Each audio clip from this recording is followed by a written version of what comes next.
हमारी तरफ से शुक्रिया, बहुत कम टाइम में यहाँ पर आप तशरीफ़ लाए, मैं बहुत ममनून हूँ आपका, मशकूर हूँ।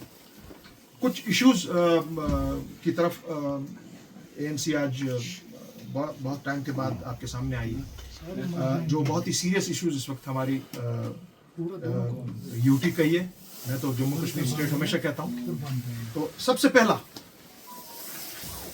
13 जुलाई के मार्टियर्स का जो इशू है वो सही तरीके से असेंबली में हमारे मेम्बरान जो थे उन्होंने उसका जवाब सही तरीके से नहीं दिया कि उसकी बैकग्राउंड क्या है।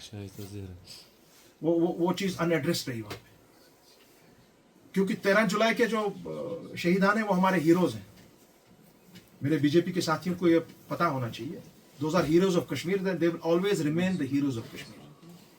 उन्हीं की वसादत से हम सब लोग यहाँ पर आज खड़े हैं। और 13 जुलाई का जो मैटर है ये कोई छोटा मोटा मैटर नहीं था। उस वक्त तो पाकिस्तान था, उस वक्त ना हिंदुस्तान था। 13 जुलाई का जो वाक़ा हुआ, 13 जुलाई में यहाँ पे ऐसे ही गोली नहीं चली। उसका बैकग्राउंड ये था कि जम्मू में बहुत जगह पर कम्युनल टेंशन हुए थे, कम्युनल राइट्स हुए थे। और सबसे इंपॉर्टेंट चीज जो वहां पे हुई थी, जो बहुत ही खतरनाक चीज हुई थी, एक दो जगह पर कुरान मजीद का डिसेक्रेशन किया गया। उसका जो वहां पे, और उसके बाद जो वहां पे कुछ मुसलमानों की तरफ से प्रोटेस्ट हुए, उन पर जिस तरीके से अंधाधुंध उन पर मजालिम बरसाए गए, उसका इफेक्ट कश्मीर में भी पड़ा। और उस वक्त फिर वो जब यहाँ पर वो अब्दुल कादिर जो शख्स थे, उन्होंने जब ये बात उठाई तो उस पर उनका जो ट्रायल था, जो उनके विटनेसेस को जब जज साहिबान ने वहां पर बुलाया अपना काठी दरवाजे पे, तो वहां पर उस वक्त अल्लाह अकबर का नारा हुआ, सिर्फ अल्लाह अकबर का नारा हुआ। उस नारे पर वहां की जो उस वक्त की एडमिनिस्ट्रेशन थी, उन्होंने अंधाधुंध गोलियां बरसाना शुरू की। और गोली बरसाना क्या कि वो उन्होंने आजान अपनी कायम रखी। 22 हमारे वो जो वहां पे थे कश्मीरी निहत्ते, उन्होंने सीने पे गोलियां खाई। तो मैं अपने बीजेपी साहिबान से इतना कहूंगा कि भाई ये ट्रेटर्स नहीं थे, दे टुक बुलेट्स ऑन देयर चेस्ट। और वो मांग क्या रहे थे उस वक्त? मांग क्या थी लोगों की? यहां पे बहुत ही गुर्बत, इफलास, यहां पे आपको हक नहीं था बोलने का। और आप कश्मीर जो मैक्सिमम मेजॉरिटी थी जमींदारों की, हमारी एक और मेजॉरिटी थी जो आर्ट्स और क्राफ्ट से काम करते थे, जो शालबाफ थे, उनकी उजरत का मामला था, उनकी वेजेस का मामला था, उनकी फ्रीडम ऑफ एक्सप्रेशन और स्पीच का मामला था।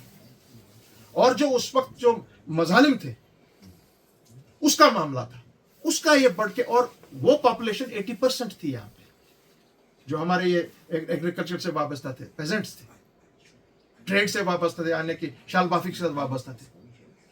ये उनमें एक लावा उबल रहा था, और जो फट पड़ा उस दिन 31 जुलाई को। ना हिंदुस्तान था ना पाकिस्तान था, वो ट्रेटर्स कैसे हो गए? और वहां उस टाइम शेर कश्मीर की कयादत में दागबेल पड़ी हमारे इसकी क्या कहते हैं, हमारी पूरी मूवमेंट की। और उससे आस्ते आस्ते करके वो क्विट कश्मीर की मूवमेंट पर आ गई। और जब ये मामला हुआ उस वक्त यहाँ के इनको पता होना चाहिए, हमारे मेंबरान असेंबली को यह पता होना चाहिए था। उस वक्त यहाँ के प्राइम मिनिस्टर वेकफील्ड थे, जीईसी वेकफील्ड। उनको फाइनली फिर महाराजा ने हटाया कि ये कैसे यहां हुआ। यहां पर कमीशन बिठाया गया उस वक्त,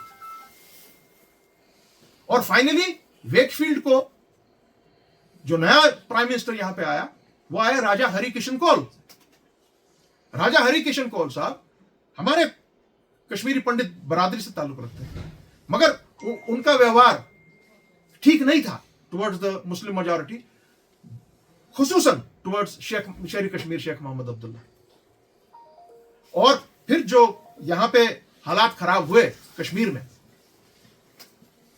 जो यहाँ पर टेंशन फैला जम्मू में भी कश्मीर में भी, उसकी पूरी सदागश्त पूरे मुल्क में हुई, और वो इतनी खतरनाक हुई कि ब्रिटिश एम्पायर ने, वाइसरॉय ने यह महसूस किया कि जम्मू कश्मीर का जो निजाम है उनको वो अपने हाथों में लेना चाहिए। इतना सीरियस वो मैटर हुआ, और फिर महाराजा साहब ने इंश्योर कराया कि ये चीजें नहीं होंगी दोबारा। उनने फिर वो कमिटीज बनाई, फिर हमारी मुस्लिम मेजॉरिटी के साथ बात हुई। ये बैकग्राउंड है 1931 का। और आप कहते हैं कि जी वो ट्रेटर्स है। अगर आपके हाथ में कल को पूरी यहाँ की बागदौड़ लगी, मुझे तो इसमें कोई बोलने में हिचकिचाहट नहीं होगी। आप तो हमारे शहीद मजार पे जाएंगे और शायद उन कब्रों पर आप मकानात और दुकानात तामीर करवाएंगे।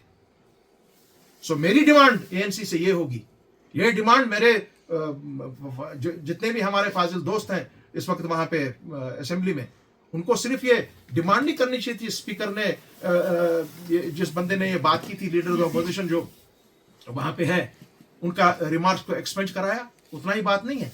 उनको पूरी सेशन के लिए जब तक वो माफी नहीं मांगेगा इस चीज पर, उनको दोबारा असेंबली में अंदर आने की इजाजत नहीं होनी चाहिए।